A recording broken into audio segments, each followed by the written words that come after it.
కడవరి కాలం అనే మా ఆధ్యాత్మిక కార్యక్రమానికి మిమ్మల్ని అందరినీ ఆహ్వానిస్తున్నాం. శాశ్వతమైన ప్రేమతో మనల్ని ప్రేమిస్తున్నారు యేసుప్రభు వారు.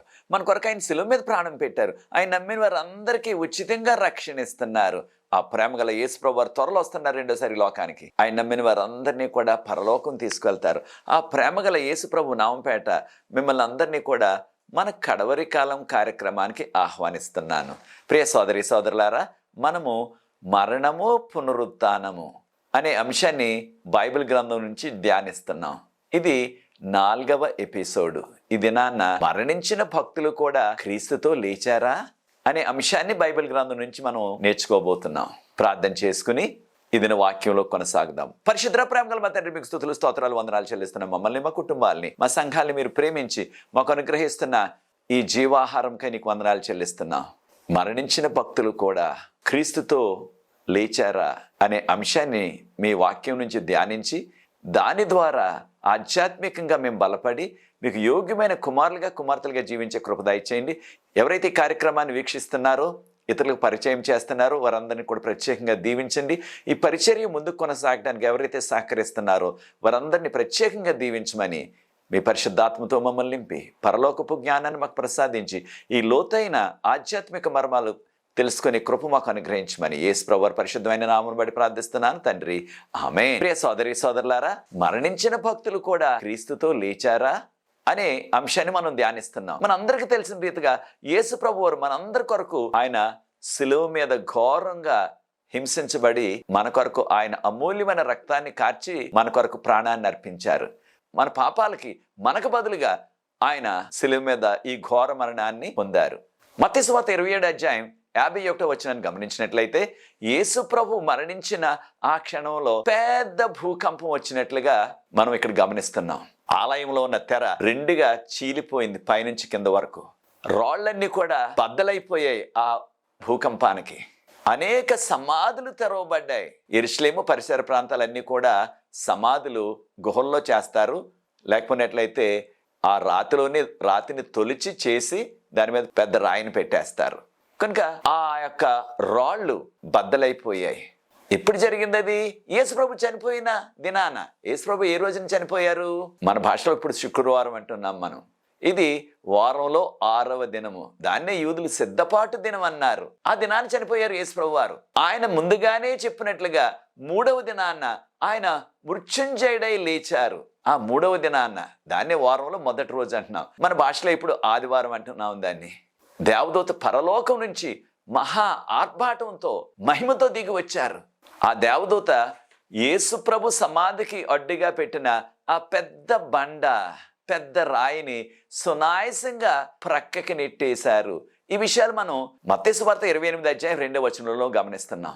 యేసుప్రభు లేచిన ఆ క్షణంలో కూడా మరలా పెద్ద భూకంపం వచ్చిందని మత్తయి సువార్త 28:2 గమనిస్తున్నాం. యేసుప్రభు వారు చనిపోయినప్పుడు భూకంపం, యేసుప్రభు లేచినప్పుడు కూడా పెద్ద భూకంపం వచ్చింది. దాని ద్వారా ఈ సమాధులు తెరవబడ్డాయి. ప్రియ సోదరి సోదరులారా, యేసుప్రభు లేచిన ఆ అద్భుత సమయాన్న, ఆయన లేచిన కొన్ని క్షణాలకి అనేక మంది భక్తులు పాత నిబంధనలో విశ్వాసంగా జీవించి వాక్యపు వెలుగులో, దేవుని 10 ఆజ్ఞల వెలుగులో జీవించిన భక్తులు అనేక మంది వారు మరలా బ్రతికి మహిమ శరీరాలతో వారి సమాధుల్లో నుంచి బయటకు వచ్చినట్లుగా మనం మత్తయి సువార్త 27:52-53 మనం చదువుతున్నాం. ప్రియ సోదరి సోదరులారా, అనేక సంవత్సరాలు మరణవాత పడి సమాధి చేయబడి మట్టయిపోయి 100 సంవత్సరాల కొలది ఆ సమాధిలోనే మరణ నిద్రలోనే ఉన్న ఆ భక్తులందరూ కూడా ఎప్పుడు లేచారు మహిమ శరీరాలతో అనగా మత్తయి సువార్త 27:53 గమనించినట్లయితే వారందరూ కూడా యేసు ప్రభు లేచిన తరువాత, యేసు ప్రభు కంటే ముందు కాదు వారు లేచింది, యేసు ప్రభు లేచిన కొన్ని క్షణాల తర్వాత లేచారు. ఇంగ్లీష్లో ఆఫ్టర్ హీ రిజరెక్టెడ్ అన్నారు. కనుక ఆయన సమాధిలో నుంచి బ్రతికి మరలా లేచిన కొన్ని క్షణాల తర్వాత ఆ పాత నిబంధనలో విశ్వాసంగా జీవించి మృతులైపోయి అనేక సంవత్సరాల పాటు మరణ నిద్రలోనే మట్టయిపోయిన వారు మహిమ శరీరాలతో లేచినట్లుగా మనం చదువుతున్నాం. మనందరికీ కూడా తెలిసిన రీతిగా యేసుప్రభు మరణించిన ఆ దినాన్న, ఆ శుక్రవారం రోజున ఆ భూకంపం వలన పెద్ద పెద్ద రాళ్ళన్నీ కూడా ముక్కలైపోయాయి. మత్తయి సువార్త 27వ అధ్యాయం 50-51 వచనంలో ఈ విషయాలు చదువుతున్నాం. ఆయన చనిపోయినప్పుడు పెద్ద భూకంపం వచ్చింది. ఆ పెద్ద పెద్ద రాళ్ళు, కొన్ని ప్రాంతాల్లో బండలు అంటున్నారు, అవి ముక్కలైపోయాయి, బద్దలైపోయాయి అని చెప్పబడ్డది. కానీ ఎవరు కూడా సమాధులు తెరవబడ్డాయని కూడా తర్జుమాలో ఉన్నది మనకి. సమాధులు తెరవబడటం అంటే ఆ రాళ్ళన్నీ కూడా పగిలిపోయాయి, కానీ ఎవరు కూడా సమాధిలో నుంచి బ్రతికి బయటికి రాలేదు యేసు ప్రభు చనిపోయిన ఆ దినాన్న. మరి ఎప్పుడు వచ్చారు వారు? యేసు ప్రభు లేచిన కొన్ని క్షణాల తరువాత, అది వారంలో మొదటి రోజు, దాన్నే ఆదివారం అంటున్నాం. యేసు ప్రభు చనిపోయిన తర్వాత 3వ దినము. యూదుల లెక్కల ప్రకారంగా 1 గంట ఉన్నప్పటికీ ఆ దినాన్న ఆ రోజంతా కూడా లెక్క పెట్టేవారు ఆ వ్యక్తికి. కనుక యేసు ప్రభు వారు ఆయన ముందుగానే చెప్పినట్లుగా 3వ దినాన్న ఆయన మృత్యుంజయుడై లేచారు. ఆయన లేచిన కొన్ని క్షణాలకి లేచిన ఈ విశ్వాసులందరూ కూడా, పాత నిబంధనలో జీవించి మరణించిన ఆ విశ్వాసులందరూ కూడా ఎంత గొప్ప ధన్యత చూడండి వారికి. వారు మహిమ శరీరాలతో లేచారు. దానితో పాటు వారు ఆ పరిశుద్ధ పట్టణంలోనికి వెళ్ళి, ఏ పరిశుద్ధ పట్టణం? యెరూషలేము. యెరూషలేము పరిశుద్ధ పట్టణం, దేవుని పట్టణం. కానీ దాన్ని అనేక మంది అపవిత్రపరిచేశారు. ఆ పరిశుద్ధ పట్టణంలోనికి వెళ్ళి అనేక మందికి వారు ప్రత్యక్షమయ్యి సాక్ష్యం చెప్పినట్లుగా మత్తయి సువార్త 27వ అధ్యాయం 53వ వచనం ఆఖరి భాగంలో మనం చదువుతున్నాం. సాక్ష్యం చెప్పారు. ఏమని? యేసు ప్రభు లేచారు, ఆయనే మమ్మల్ని లేపారు, మేము సజీవులుగా, మేము అందరం కూడా బ్రతికామని సాక్ష్యం చెప్పారు. వారిని చూస్తేనే తెలిసిపోతుంది వారికి. కారణం వారి యొక్క శరీరాలన్నీ కూడా మహిమ శరీరాలు, మహిమతో నింపబడ్డవి. వారి వస్త్రాలు తెల్లగా, దేవదూతలు వేసుకునే వస్త్రాల్లాగా తెల్లగా, తప్పకుండా తెల్లగా మెరిసిపోయే ఉంటావి. ఆ వివరాలన్నీ మనకి చెప్పబడకపోయినప్పటికీ మనం వాటిని అర్థం చేసుకోవచ్చు. ఎప్పుడు మహిమ శరీరాలతో దేవదూతలు దేవుడు ప్రత్యక్షమైనప్పుడు తెల్లని వస్త్రాలే వేసుకున్నారు. వారిని చూస్తేనే తెలిసిపోతుంది ఆ యెరూషలేము వాసులకి, వీరు ఈ లోకంలో ప్రజలు కాదు. కారణం వారు మహిమతో నిండి ఉన్నారు. దానితో పాటు అనేక మంది నోవాహు జలప్రళయముకు ముందు నివసించిన ప్రజలు చాలా బలంగా, ఎత్తుగా ఉండేవారు. మనందరికీ తెలిసిన రీతిగా దావీదు రాజు కాలంలో గొలియాతే దాదాపు 10 అడుగులు ఎత్తున్నాడు ఏకంగా. అలాంటప్పుడు నోవాహుకు ముందు కాలంలో ఉన్నవారు ఖచ్చితంగా ఇంకా బలంగా, ఇంకా గొలియాతు కంటే ఇంకా పొడవుగానే ఉండుంటారు. కనుక అనేక మంది బైబిల్ పండితులు చెప్పేది ఏంటంటే, ఆ రోజుల్లో ఉన్న పాత నిబంధనలో ఉన్న భక్తులు ఖచ్చితంగా కనీసం 12 అడుగులు పైగానే ఉండుంటారు అని ఊహిస్తున్నారు. వారు చెప్పింది నేను కూడా నమ్ముతున్నాను. ప్రియ సోదరి సోదరులారా, అలాంటి పొడవుగా ఉన్న మహిమ శరీరాలతో ప్రత్యక్షమైన ఆ లేపబడిన, మరణాన్ని నుంచి మృత్యుంజయులుగా లేపబడిన ఆ భక్తులను చూచిన యెరూషలేము వాసులు ఖచ్చితంగా ఆశ్చర్యపడిపోయి ఉంటారు. కారణం అంత పొడవుగా, అంత బలంగా, అటువంటి మహిమ శరీరాలతో ఎప్పుడు వారు కళ్ళారా చూడలేదు. కనుక ఖచ్చితంగా మరణించి అనేక సంవత్సరాల పాటు మరణ నిద్రలో మట్టి అయిపోయిన వారందరూ కూడా మహిమ శరీరాలతో వచ్చారు. ఎవరు లేపబడ్డారు మనకు చెప్పబడలేదు. ఎంతమంది లేపబడ్డారు వారి సంఖ్య మనకు చెప్పబడలేదు. మనందరికీ తెలిసిన రీతిగా యేసు ప్రభు మరణించిన దినం పస్కా పండుగ. ఆ పస్కా పండుగ దినాన్న మనందరికీ తెలిసిన రీతిగా ఇశ్రాయేలీయులు ఈజిప్ట్ నుంచి బయటకు రాకముందు ప్రభు ఏం చెప్పారు? మీరు గొర్రెపిల్లను అర్పించి దాని యొక్క రక్తాన్ని మీ ద్వారబంధాలకు రాసుకోమన్నారు. ఈ వివరాలన్నీ కూడా మనకి నిర్గమకాండం 12వ అధ్యాయంలో ఉన్నవి. ఆ గొర్రెపిల్ల ఎవరికి సాదృశ్యం? యేసు ప్రభువుకి సాదృశ్యం. ఆ రక్తం వారి ద్వారబంధాలకి పూశారు కనుక ఆ గృహంలో ఎవ్వరికి కూడా మరణం కలగలేదు. ఆ రాత్రి వేళ ఏ ద్వారబంధానికైతే గొర్రెపిల్ల రక్తం లేదో ఆ కుటుంబంలో తొలిచూరు కుమారుడైనా కుమార్తె అయినా చనిపోయారు. వారికున్న పశువుల మందల్లో కూడా తొలిచూరుగా పుట్టిన ఆవులు గాని, ఎద్దులు గాని, మేకలు గాని, గొర్రెలు గాని చనిపోయాయి. ఇదంతా కూడా గొర్రెపిల్ల రక్తంలో ఉన్న ఆ అద్భుతం. ఆ గొర్రెపిల్ల ఎవరికి సాదృశ్యం? యేసు ప్రభుకి. ఆ రక్తం ఎవరికి సాదృశ్యం? యేసు ప్రభు మన కొరకు శిలువ మీద కార్చిన ఆ రక్తానికి సాదృశ్యం. అది ఈ పస్కా పండుగ మొదటి నెల 14వ తారీఖు. ఇశ్రాయేలీయుల మొదటి నెల పేరు నీసాను. దాన్నే అబిబ్ అని కూడా అంటున్నారు. ప్రభు చెప్పారు, ఇది మీకు మొదటి నెల 14వ తారీఖు మీ యొక్క తరతరాలు కూడా ఈ యొక్క పస్కా పండుగను ఆచరించండి, జ్ఞాపకం చేసుకోండి అన్నారు. దానికి తర్వాత రోజు, దాన్ని మనం నీసాను 15వ రోజు, పస్కా పండుగ అయిపోయిన మరుసటి రోజు, దానిని ప్రభు అన్నారు పులియని రొట్టెల పండగ అన్నారు. దానిని మీరు ఆచరించాలా, 7 దినాలు పులియని రొట్టెలు తినాలా అన్నారు. పులియని రొట్టెలు అంటే చపాతీలు లాంటివి అనమాట. పులిసిన రొట్టెలు అంటే ఇడ్లీలు దోశలు లాంటివి అనమాట. నిర్గమకాండం 13వ అధ్యాయం మొదటి 10 వచనాలు చదివినట్లయితే పులియని రొట్టెల పండుగ, ఇంగ్లీష్ లో అన్లెవెన్డ్ బ్రెడ్ అన్నారు. అది కూడా ఒక పండుగే. దేనికి సాదృశ్యం? పొలవకుండా ఉన్నది పాపం లేకుండా ఉన్నదానికి సాదృశ్యం. పులిసిన పిండి పాపానికి సాదృశ్యం. కనుక ప్రియ సోదరి సోదరులారా, యూదులకు ప్రాముఖ్యమైన పండుగలు మొదటి నెలలో 2 పండుగలు వచ్చాయి. మొదటి పండుగ పస్కా పండుగ, అది 14వ తారీఖు నీసాను, వారి మొదటి నెల 14వ తారీఖు. ఆ మరుసటి రోజు 15వ తారీఖు పులియని రొట్టెల పండగ. ఈ 2 కూడా ఖచ్చితంగా ఆచరించాలని ప్రభువు చెప్పారు. దానితో పాటు ఆ నీసాను మొదటి నెల 16వ తారీఖు అనగా పస్కా పండుగ చేసిన తర్వాత 3వ దినాన్న దాన్ని ప్రథమ ఫలాల పండుగ అన్నారు. అది చిన్న పండగ. మొదటి 2 పండుగలు కూడా పస్కా పండుగ, పులియని రొట్టెల పండుగ చాలా పెద్ద పండుగలు. ఏ పని చేయకూడదు, వారు ఆరాధనకు వెళ్ళాలా, కానుకలు వేయాలా అని ప్రభు చెప్పారు. అది ఏ దినం వచ్చినప్పటికీ వారంలో దానిని విశ్రాంతి దినంగా పాటించి మందిరానికి వెళ్లి దేవుణ్ణి ఆరాధించాలన్నారు. యూదుల మొదటి నెల 16వ తారీఖున వచ్చే పండగ ప్రథమ ఫలాల పండుగ. అది వారు ఏ పనైనా చేసుకోవచ్చు. వాళ్ళ ఆ దినాన్న వారు ఏ పనైనా సరే మామూలుగా చేసుకోవచ్చు. కానీ వారు చేయవలసింది ఏమిటంటే వారి పొలంలో పండిన ప్రథమ ఫలాలు. ఈ యొక్క ప్రథమ ఫలాల పండగ, ఈ 3 పండుగలు కూడా పెద్ద పండుగలు 2, పస్కా పండుగ, పులియని రొట్టె పండుగ. ఈ 2 పండుగలు కూడా ఏప్రిల్ మాసంలో వస్తాయి మన క్యాలెండర్ ప్రకారంగా. 16వ తారీఖు ప్రథమ ఫలాల పండుగ. ఆ ప్రథమ ఫలాల పండుగ కాలానికి ఏప్రిల్ మాసంలో వారికి బార్లీ అంటున్నాం కదా, దాన్ని ఎవలు అంటున్నారు కొన్ని ప్రాంతాల్లో. ఎవలు, బార్లీ, దాంతో పాటు గోధుమలు అవి పంటకు వస్తాయి. దాంతో పాటు కొన్ని ఫలాలు కూడా పండేవి వారికి. ప్రభు ఏం చెప్పారంటే మీరు కోతలు ముందుగా కొయ్యవద్దు. 16వ తారీఖున నీసాను నెల 16వ తారీఖున మొట్టమొదటిగా చిన్న పనను కోసుకొచ్చి, అది బార్లీ అయినా గోధుమలైనా మీ పొలంలో పండిన ఏ ఫలాలైనా సరే ముందుగా తీసుకొచ్చి యాజకుడికి ఇచ్చి ఆ యాజకుడికి అర్పించాలి. మీరు దేవునికి ఆ యాజకుడు వాటిని సమర్పిస్తారు. అది చేసిన తర్వాత అప్పుడు మీరు కోతలు కోసుకోండి, మీరు తినండి. అంతకుముందు మీ సొంత పొలం అయినా సరే ఒక్క గింజ కూడా మీరు నోట్లో వేసుకోకూడదు. ఏ పండుని కూడా మీరు తినవద్దు. ఒకవేళ పక్షులు కొట్టేసినప్పటికీ మీరు మొదటి నెల 16వ తారీఖుకు ముందు ఆ ఫలాలు కూడా కొయ్యొద్దు, తినొద్దు అని ప్రభు వారికి చెప్పారు. ఈ విషయాలు మనకి లేవీకాండం 23వ అధ్యాయం 8 నుంచి 11 వరకున్న వాక్య భాగం. దానిని గమనించండి. ప్రియ సోదరి సోదరులారా, బైబిల్ గ్రంథం మనకి ఎంత విపులంగా చెప్తుందో చూడండి. 1 కొరింథీయులకు రాసిన పత్రిక 5వ అధ్యాయం 7వ వచనం, యేసు ప్రభు మన కొరకు అర్పించబడిన పస్కా గొర్రె పిల్ల. యేసు ప్రభు వారు పస్కా గొర్రె పిల్ల, పస్కా పండుగ దినాన్ని అర్పించిన ఆ గొర్రె పిల్ల యేసు ప్రభుకు సాదృశ్యం.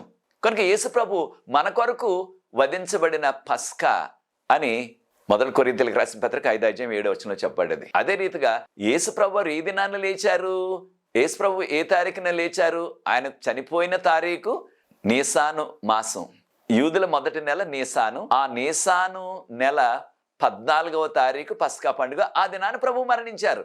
ఏ దినాన్ని మరలా మృత్యుంజయుడే లేచారు? 16వ తారీఖున. యూదుల మొదటి నెల 16వ తారీఖున.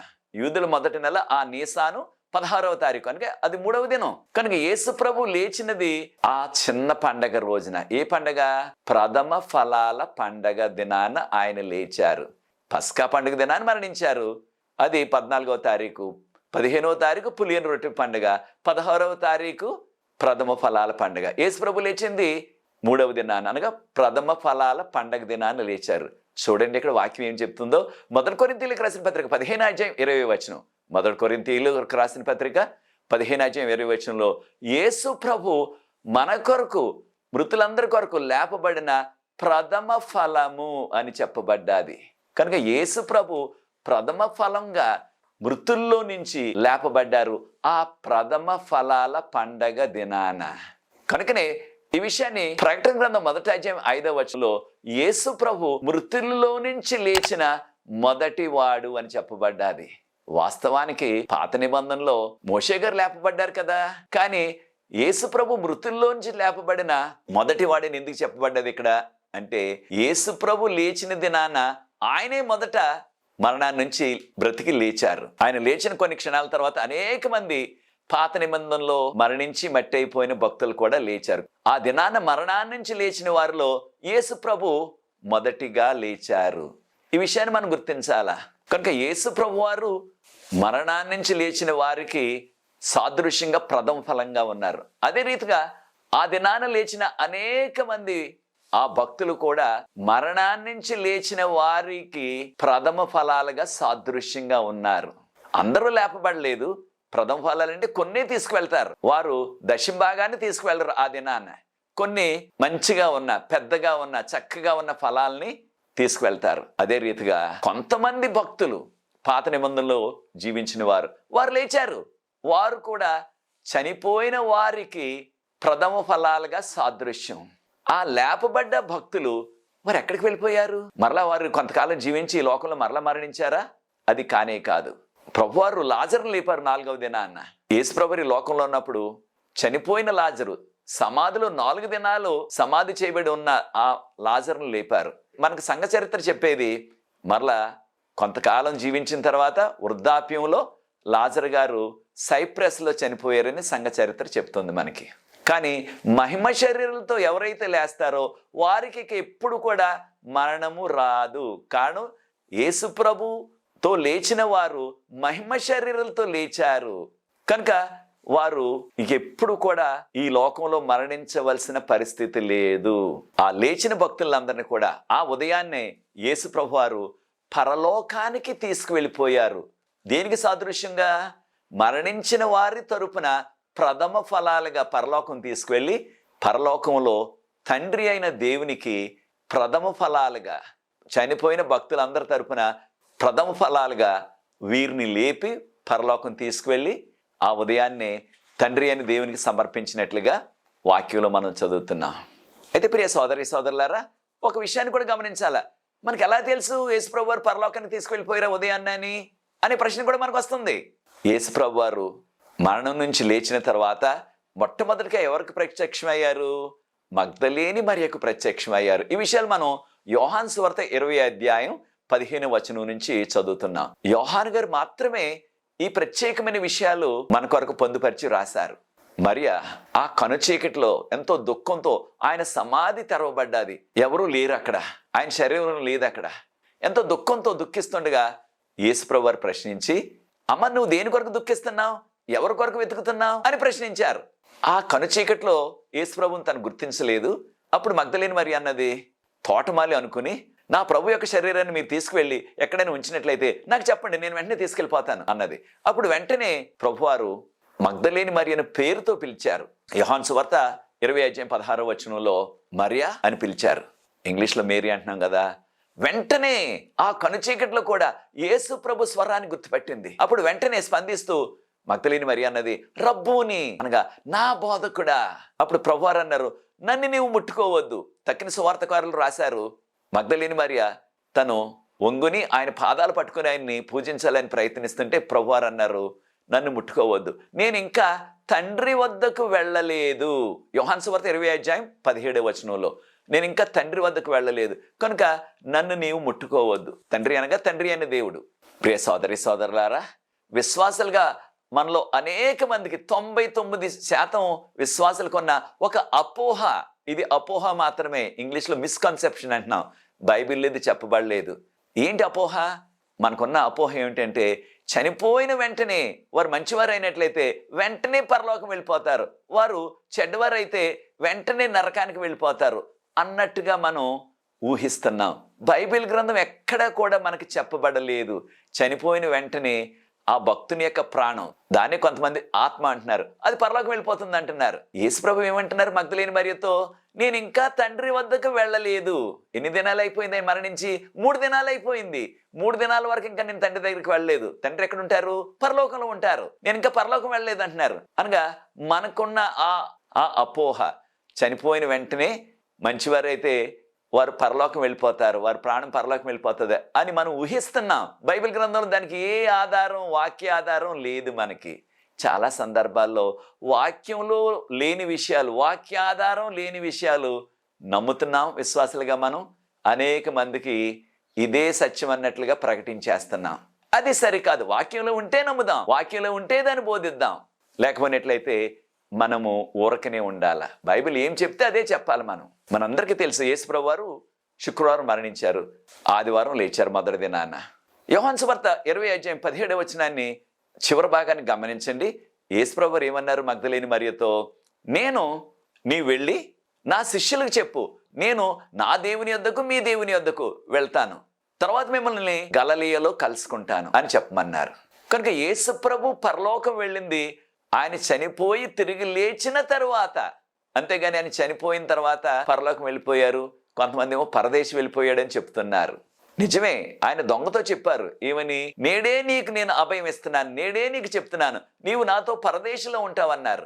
గ్రీక్ పదం పరలోకానికి పారాడైజో అన్నారు. ప్రకటన గ్రంథం 2:7 పారాడైజో గ్రీక్ పదం. పారాడైజ్ అంటే పరలోకం, పరదేశు కాదు. దాని తర్జుమాకారులు మన భాషలో దాన్ని కాస్త పరదైసు అని తర్జుమా చేసేశారు.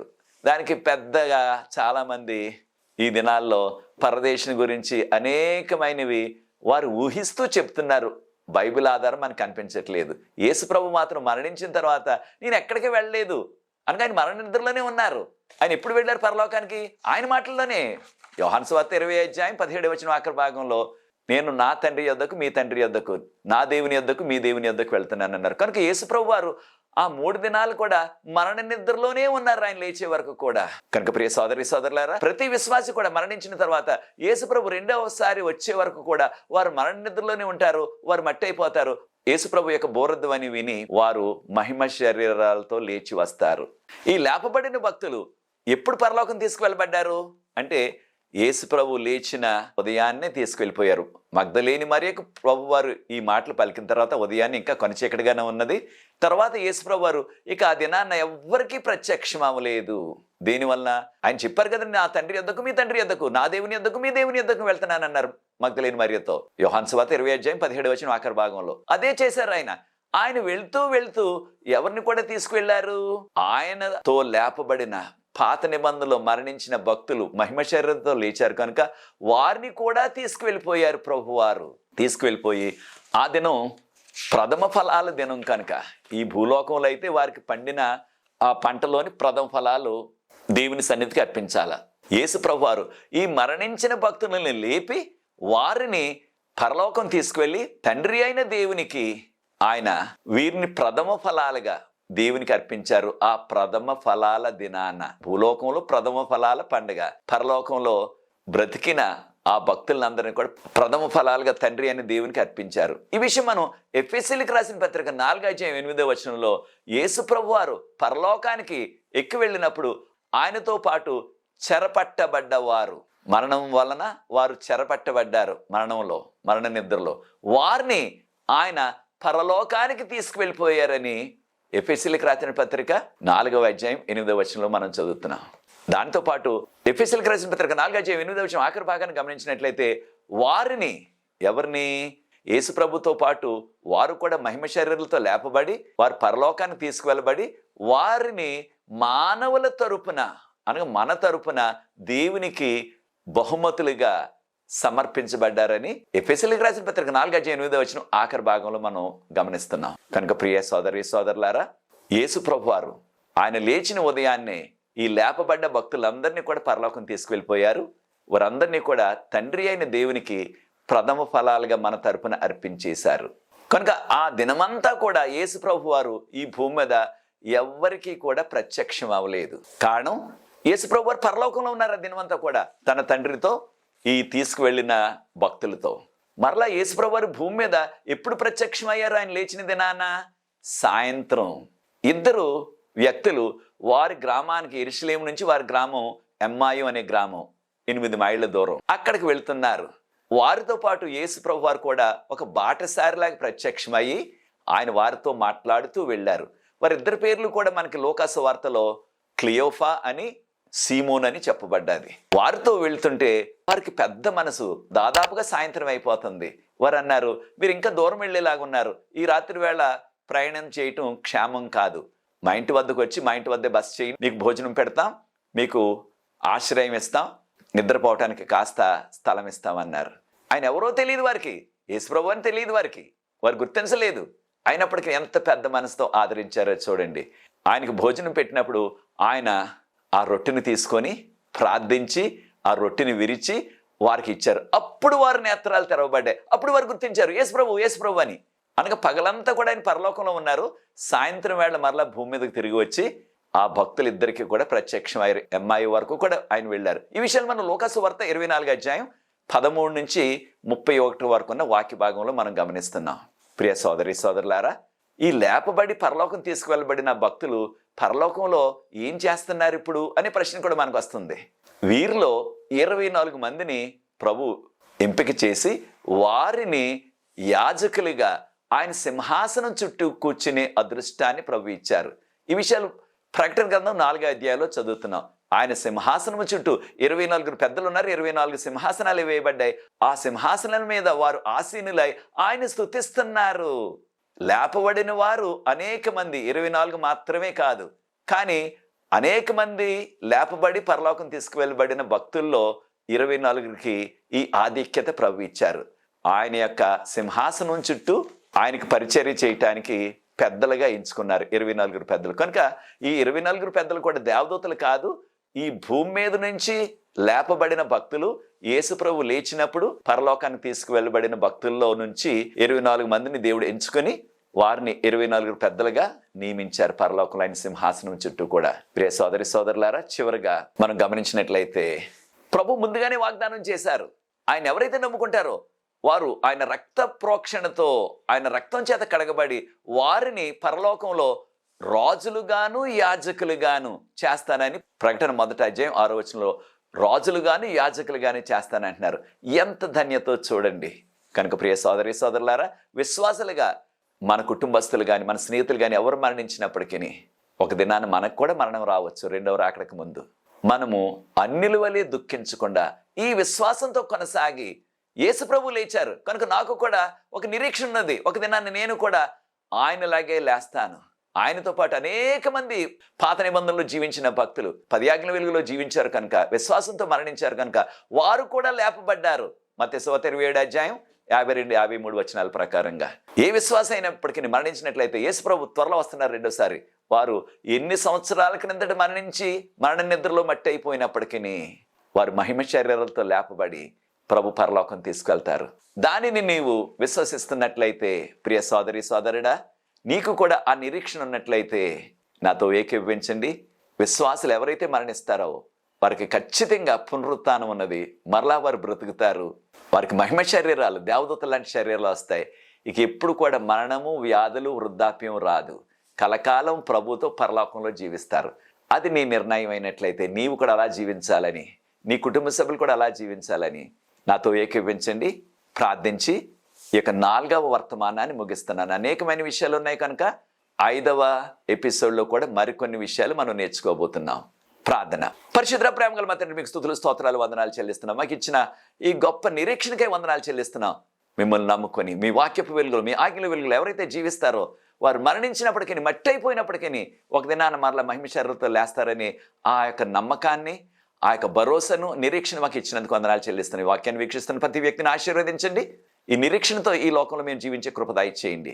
ఈ పరిచర్య ముందు కొనసాగడానికి ఎవరైతే సహకరిస్తున్నారో వారిని ప్రత్యేకంగా ఆశీర్వదించవలసిందని యేసు ప్రభు వారి పరిశుద్ధమైన నామమును బట్టి ప్రార్థిస్తున్నాను తండ్రి, ఆమేన్. ప్రియ సోదరి సోదరులారా, ప్రభు మిమ్మల్ని ప్రేరేపించినట్లయితే ఈ పరిచర్య ముందు కొనసాగడానికి మీరు కూడా సహకరించండి. తెర మీద వచ్చే నంబర్కు నన్ను సంప్రదించినట్లయితే వివరాలు మీకు అందిస్తాం. ఈ పరిచర్యలో మీరు కూడా సహకరించండి. మీకు ఎటువంటి ప్రార్థన అవసరం ఉన్నప్పటికీ నన్ను సంప్రదించినట్లయితే మనకు ప్రార్థన బృందం ఉన్నది. ప్రతి దినం కూడా విజ్ఞాపన ప్రార్థన చేస్తున్నాం. అనేక జవాబులు ప్రవహిస్తున్నారు. ఈ అవకాశాన్ని మీరు కూడా సద్వినియోగం చేసుకోండి. దేవుని కృపలో వచ్చే 5వ ఎపిసోడ్లో మరికొన్ని విషయాలు మరణం గురించి, పునరుత్థానం గురించి బైబిల్ గ్రంథం నుంచి నేర్చుకుందాం. God bless you.